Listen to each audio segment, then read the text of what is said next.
Hi everyone, this is Lorena Montes, again from ECS meeting 2025 in Cincinnati.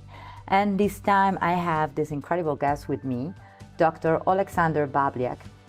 He is a cardiovascular surgeon, a very edgy cardiovascular surgeon that works in Kiev, Ukraine. Yes. So, welcome to CTSNet. Thank you for this interview. It's a pleasure. So one of the things that I wanted to thank you because you are one of our most important collaborators on videos for cardiac surgery in CTSNet. And it's always very refreshing, very innovative. We had this video that I think it's perfect for this meeting, where you actually had a septal ventricular defect post-infarction with a huge aneurysm, and it was pretty much like subacute or acute, and you did it by a mini thoracotomy in a minimally invasive procedure in such a big case and complex case. So today we are having a discussion here at the ECS for everyone about complex cases, how far to go with minimally invasive or endoscopic or robotic in complex cases. So I actually want to address that with you because this is a complex case for everyone.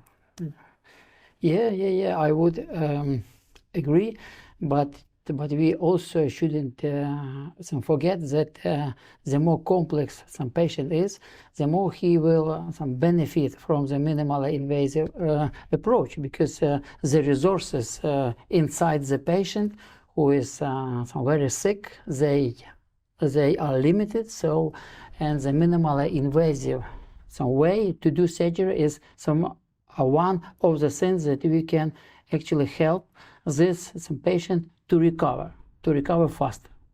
Of course. So what was the story of this patient?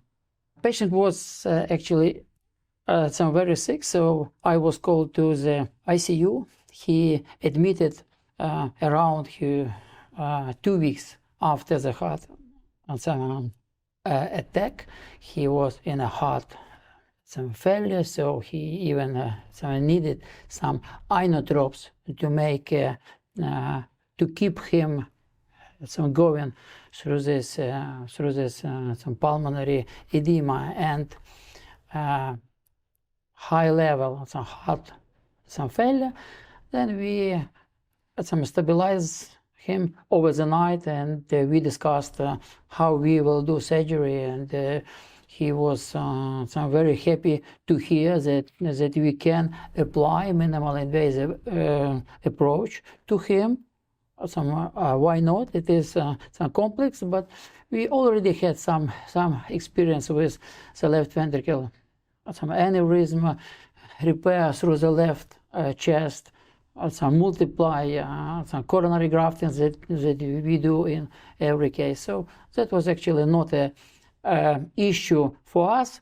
The issue was to do the filming, because when we do filming, we never know will it take some time out of the patient. So for this reason, we always ask one more surgeon or resident to keep the endoscope and to do filming while we as a surgeons will be still concentrated on a patient while doing that surgery that we should do. Yeah. Well, the filming was great, I can tell you, because I'm always the one that actually look at the videos and everything, and it was great. So exactly what procedure did you do? Just for the audience, I know the procedure, I know what you did.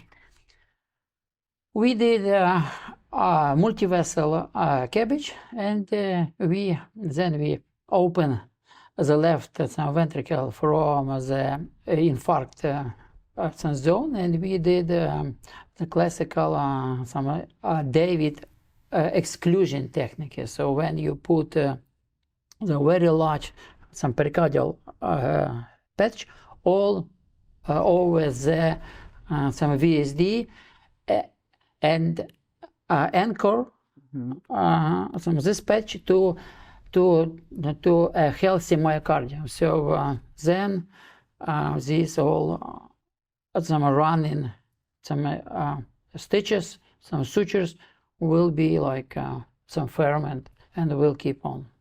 Okay. How the patient did? He was in ICU, some recovering as a usual heart some failure patient.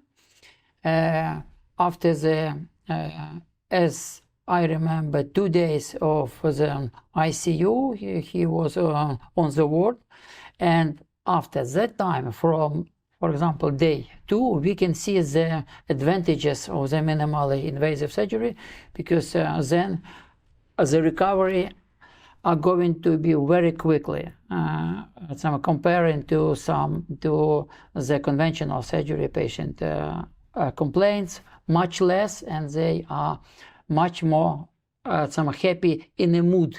Mm-hmm. So actually it was a complete success. Yes. Do you have like criticism from other fellow colleagues about this kind of approach in such complex cases? Not that I know about.